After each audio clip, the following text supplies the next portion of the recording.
Issitumi Uuliasiornerkassimillu uyaasinneq aallartikatareerpoq.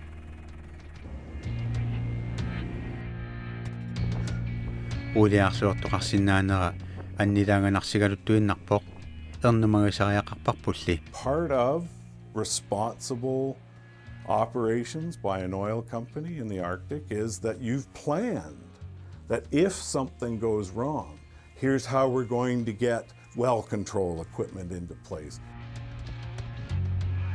Let's be blunt about it. Oil companies have claimed to have abilities that they've not been able to exercise. I invite your viewers to think about when the Gulf of Mexico oil spill was happening.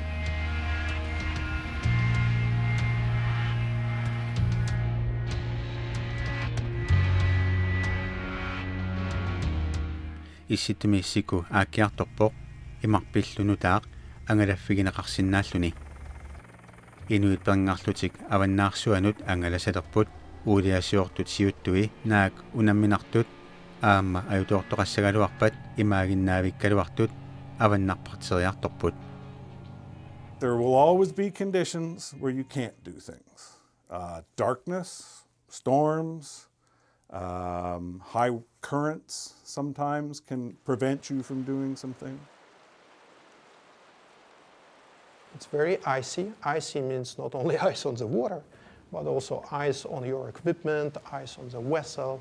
So there are many different and very tough conditions. Sulifeqarfiit Uuliasiornermik ingerlataqartut naak unaminartorpassuaqaraluartoq soqutiginnipput nunarsuatsinni uuliap suli iluaqutigineqalinngitsup 15% kassillut 30% Issittumippoq politiikerit ilismatusartullu nunarsuarmit tamaneersut hunnoruilikkaajusut Issittorpillugu noorip avannaani Tromsømi ukiutamaasa ataatsimittarput Uuliasiorfiutillit siunertartik tassani paasitippaat. This map shows prevailing ice conditions. Issittormiut Uuliasiortunik qaaqqusisuupput.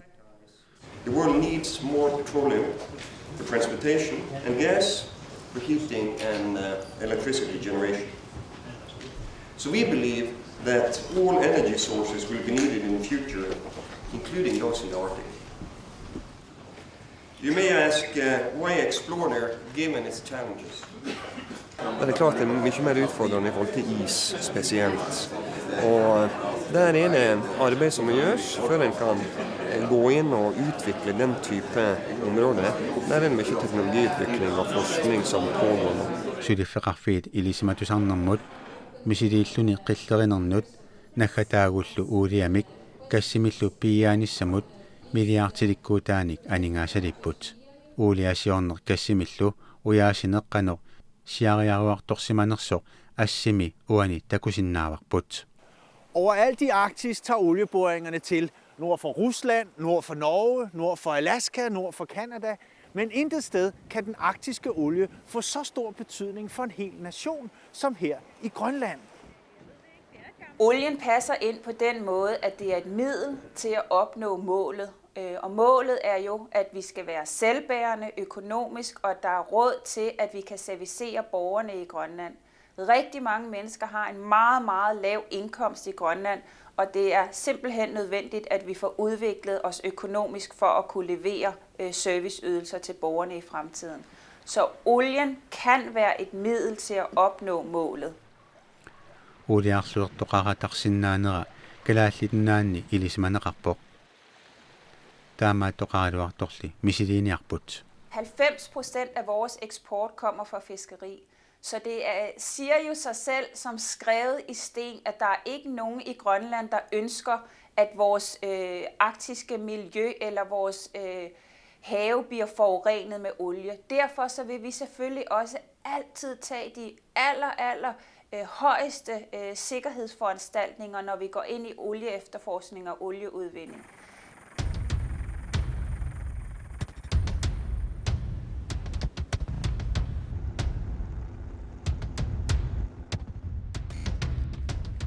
Issitumi uulia eqqartorneqaleraangat kalaallit Issittormiullu allat eksenvaltis eqqaasaannarpaat. Umiarsuarsuartaana 1989 Alaskap kuyammut sineriaani Prince William sunnimi ikkarlippoq. Eksenvaltis qaasuitsumut qanittumi annertunerpaamik uuliarluertitsisuuvoq.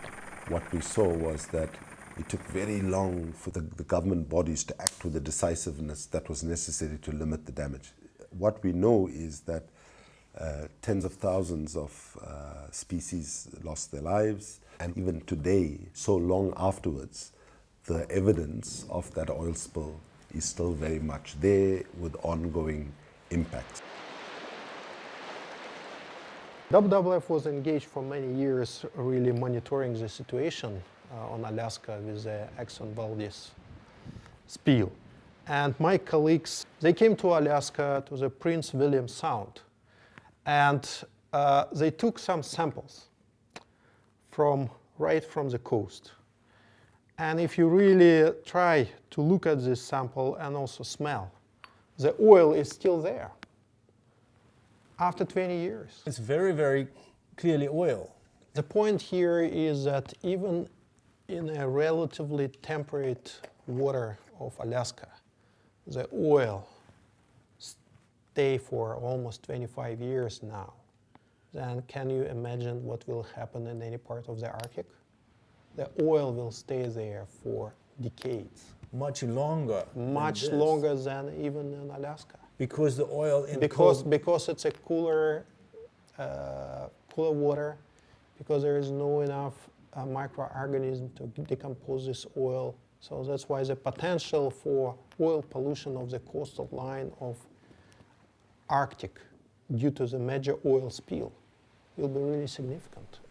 Suliavannarpasinnoosumi uuliarluortoqassagaluarpat uuliap naniniarnissaa unammillernaarnerpaasussaavoq uuliasarfamit anorimillu sukkasuumik illuartineqarsinnaavoq taamaammallu uuliasiortut oqartussaasullu Kongsberg Satellite Serviceimut Tromsø eqqaani qaqqanguup qaaniittumut qulakkeersinnaavaa ikiortisarsiormarlutik. Men den der, den kan I bruge til at overvåge de arktiske farvande? Klart, den bruker vi til det. Ja. Og så klarer vi å dekke nesten hele arktiske polarhavet, polhavet, Ja. og overvåke det. Fra satellitten så får vi et bilde av havoverflata. Fysisk bilde som går gjennom mørket, gjennom skyer, så vi trenger ikke lys eller skyfrie områder eller, for å dekke det her, for å få bilde av overflata. Qaamataasap assilisai aqutsivimmi paasiniarneqartarput alakkarterilluta iseratta paarintip imartaani avaninoorimit avannarpasinnoorsumiittumi sumik pasinartumik siumugaqarsimavoq. Her er vel en plattform. Det er en olieplatform, og den streg der, hvad er det? Det kan være olje.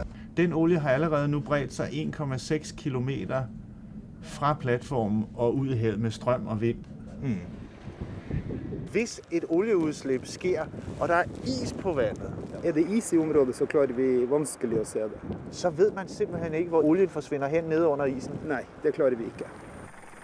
Uuliarluerneq tassa sikuqarneraatigut naniuminaassinnaawoq ajornartorsiutillu taamaattut Issittomi Uuliasiornermut akerliuneq annertusitippaat avatangiisit pillugit suliniaqatigiit amerliartuinnartut avannaa eqqarsaatiginerulerpaat Issittomi Uuliasiornermut akerliuniarneq Greenpeace suliaasa annersaanut ilaavoq. The Arctic is the defining environmental struggle of our time. We know now, beyond any reasonable doubt, that the burning of oil, coal and gas generally is what's driving climate change. To seek new sources of oil in a place that was not open to us is insanity.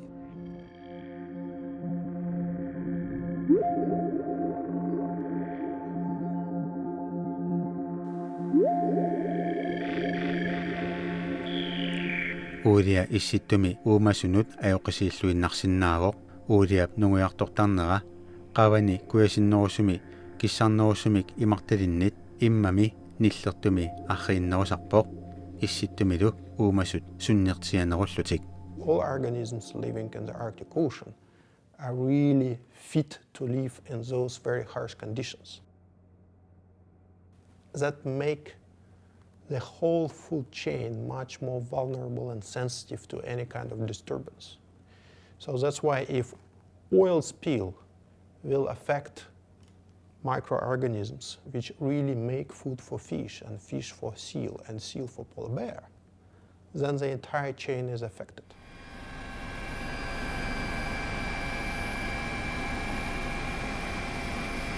Mexico kangerluumanersuani 2000-tiimi uuliaarluernersuaq nunarsuarmi annertunerpaasoq oqallinnermi aamma sunniuteqarluarpoq piip uuliaarluernermik unitsitsiniarsarineraani inuit aqqanillit ajunarput uulia aniaannartoq qaammatini sisamani unitsinniareerlugu kiisami unitsippaat. We don't really believe that currently governments or companies, they have really proper technologies to deal with oil in ice, on ice, and under ice. Let's simply compare to what's happened in Gulf of Mexico. How many people you need for cleanup operations? That usual picture is like hundreds and thousands of people along the coast or on the boat. Do we have that many people in the Arctic? Do you have all equipment placed properly in those areas in the Arctic?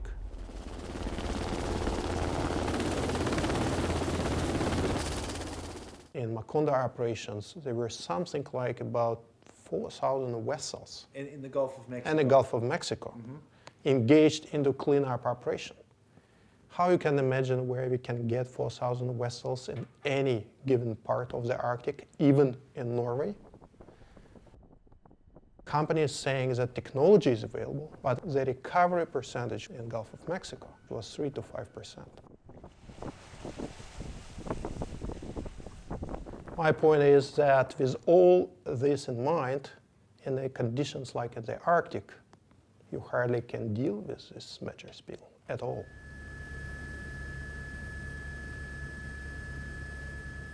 There are many benefits that ice gives you. As a matter of fact, when I first started in this business, we used to say ice is nice from the perspective of an oil spill because it slows down the weathering. The ice actually grows around the oil spill and sandwiches it or encapsulates it into the ice sheet. And it's removed from the environment, doesn't cause any impacts until the spring when the ice starts to warm up. Then the oil will migrate through the ice sheet and appear on the surface of the ice and gives you 4 to 6 weeks to go out and burn it, pick it up manually, that sort of thing. You have to be Issitumi patient Martaani with it. Uuliasiorniarneq Greenpeaceimit akornersersuunneqartarput 2000-tiimi 11 Maani Kalaallit Nunaanni Puumi naitu Greenpeaceimi qullersaasoq kian initiative qillerivianut Siunissamiit 170 kilometerinik avisitsigissumiittumut unioqqutitsilutik qaqisunut ilaaru. To drill for oil here is utter madness and will drive us closer and closer and faster to climate catastrophe. Avatangiisinik illersuiniaqatigiit aama Ruslandimi iliuseqartarput sulluliarsuit uuliap aqutai nunamiittut erngarnerat illersuiniaqatigiit nalunaarsorniarsimavaat. The footage, the power hose of where we were climbing that was being sprayed down, and you can see us struggling to climb against the water cannon if you want. If you fell while climbing there, falling into that water, even with protective gear, you won't be able to survive, for that long, given how cold the waters are in the Arctic. Issitumi Uuliasiorniarneq aornakusoortuuvoq tamanni ismaqatigissutigineqarpoq ullimikkut Uuliarluortoqassagaluarpat suliarinissaanut Uuliasiortut sakkussaqalereersimasut Iron Pest Uuliasiornermik suliaqartunut ukiuni qulikkuutaani arlalinni siunnersuisartuusoq isumaqarpoq. Oil drilling already, onshore oil drilling, particularly in the Russian Arctic, has already caused so much of devastation to farmlands, to waterways, to indigenous people's livelihood. We would be extremely silly to actually place any confidence in those very same companies in context which is significantly more dangerous, which is far removed from major concentrations of population.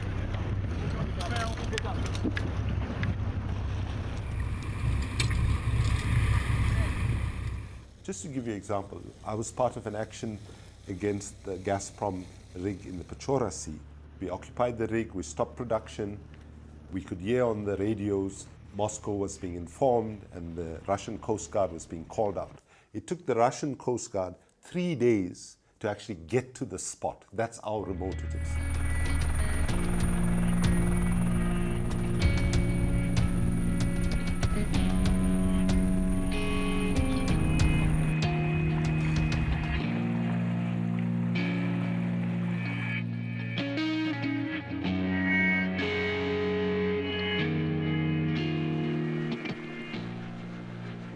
Imaani sikusartumi uuliarluarnermik akiuiniarnerpillugu ilismatusartut noogimi troniamimi ilismatusarfimi sintifimeersut pitsaanerpaat Uuliasiortunnit ikiortigineqartarput. You don't go into the Arctic and drill a well with just a drill ship and one supply boat. This project that we're working on now, it'll be one drill ship, 3 or 4 icebreakers, 4 to 6 supply vessels, operating out of a small village that has a harbor and an airstrip.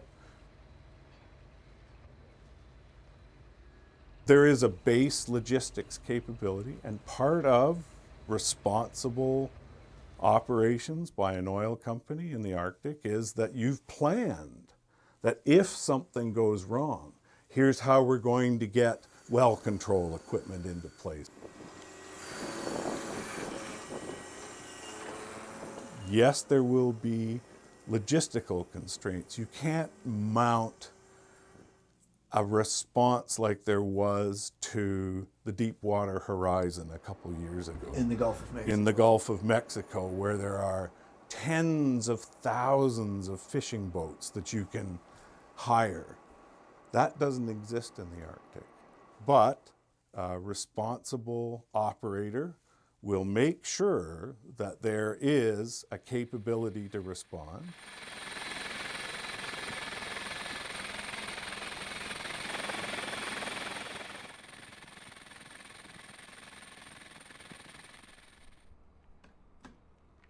Uuliarluarnerit akuutissat atorluit nuutinneqartarnerat uuliarluarnermik akiuiniarnermi periutsit akuerisaasut ilagaat.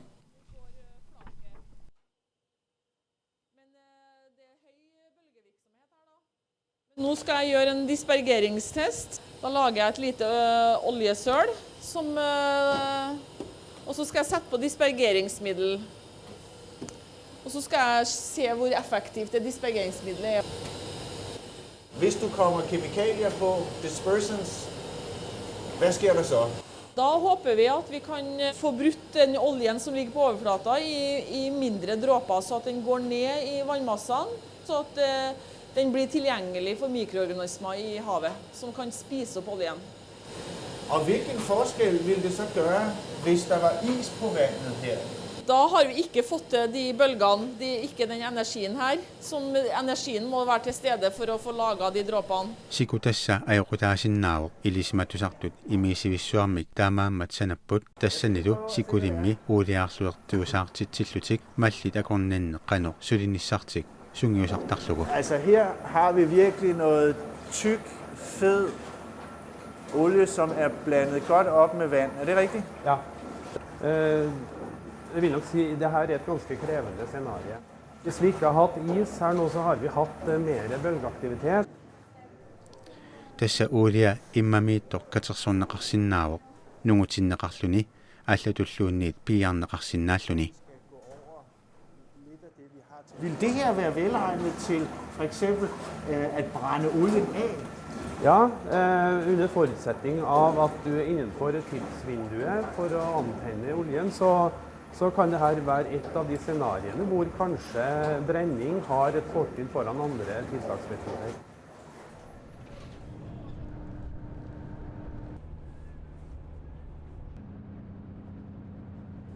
Ilismatusartut sintifimeersut ilismasatik Issittomi misiderareersimavaat pitsangorsarlugillu.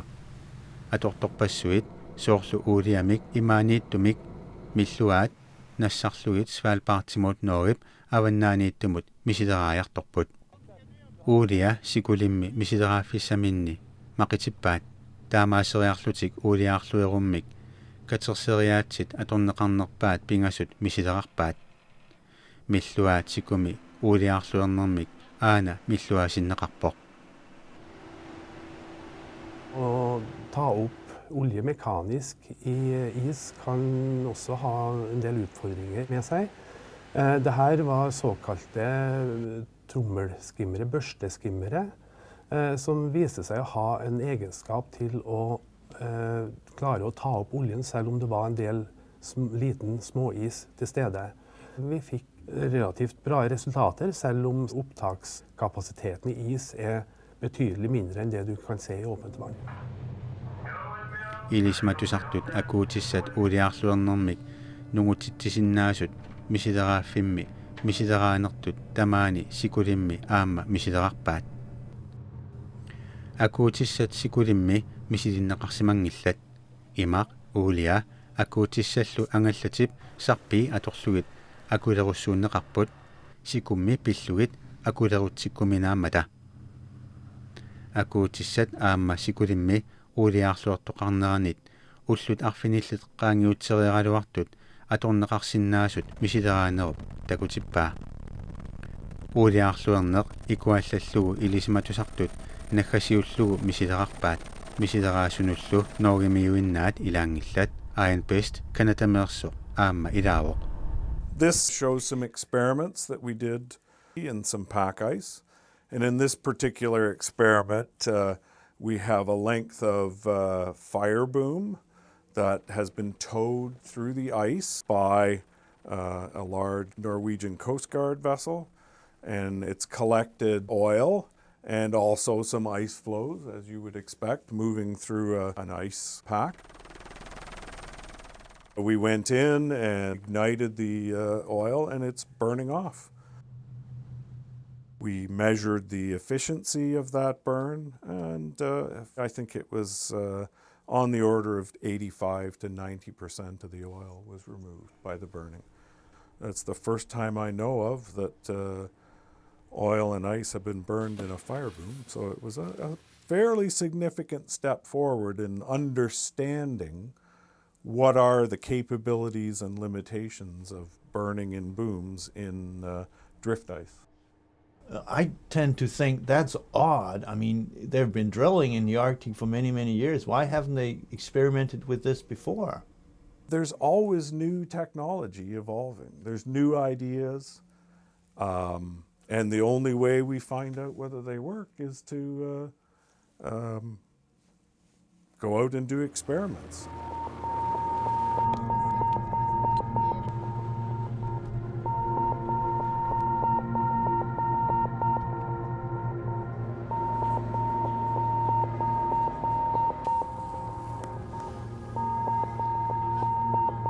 Issitumi uuliarluortoqassagaluarpat iliusserineqarsinnaasut assiinngitsut pillugit ilisimatusartut Uuliasiortunik ullimikkut Siunissami. What we want to do is set the stage. The first, what was spilled. So if it's a light product, like a diesel, it's not going to be very persistent in the environment. So the time scale for the event is going to be much shorter. The next question is, where will it go? So you need to understand the winds and the currents and how far it could go in 72 hours. If this is something like the Deepwater Horizon, this is going to be the biggest thing you've ever seen, then you start bringing in many more resources. The next question is, who will it hit? So you're going to overlay the trajectory with maps of what the natural resources are. Do they need to start adding hazing guns to scare birds away? Because birds may be in the area at this time of year, they may not, they may be nesting. Do you have young salmon smolts coming through the area? Do you have shellfish harvesting at a particular time of year?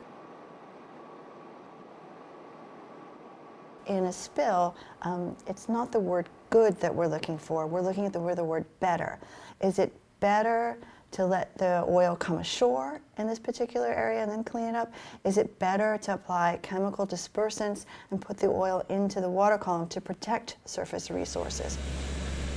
2012 Uuliasiorfiksial alaskap avannaani qilleriniaraluarpoq pigereerlugu $1 milliardi tallimat atorneqarput taavali Issittomi pissutsit naalagaalerput iluliaminersuup Shell suli qillerilluni aallartinngitsorluunniit ajoqusерпаа qillerivikkullak kalillugu perneqartussangormat Issittup anorersuа pituaappoq qillerivillu saavisillugu ikkarlitsillugu uuliarluortoqangilaq siерлилли qilleriniarnini piffissaligaanngitsumik pinngortikkallarpaa. This is risky, adventurous, exploitative economic activity that we don't know the consequences of.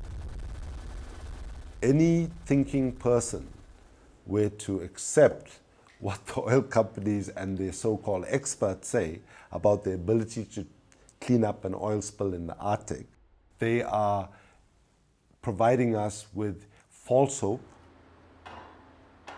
Industrien har vist at det er mulig å gjøre ting som over tid med å utvikle teknologi eller utvikle nye konsept av eksisterende teknologi.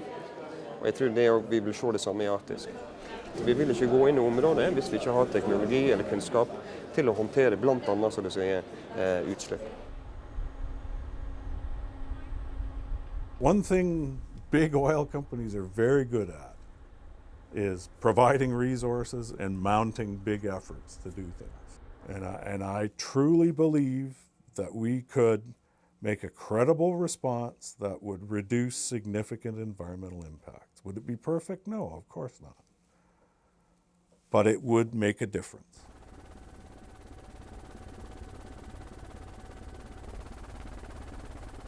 Vi er godt klar over, at det her det er forbundet med risici. Det er industrier generelt, men vi kan tage os nogle forholdsregler ved at sikre, at vi stiller så høje krav, at det forhåbentlig aldrig nogensinde sker, at der bliver et stort olieudslip i Arktis. They need to provide people with the entire picture. Not a picture of one particular project, but what's happening in the Arctic if we have 100 projects there. How these projects may affect all together, and how the cumulative risks of hundreds of projects really affect the potential situation, and not only of one project.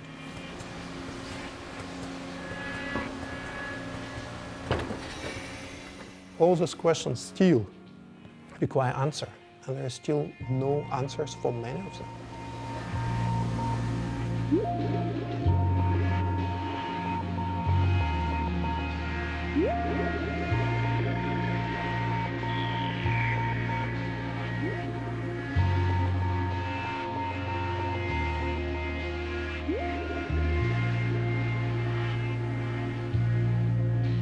Yeah.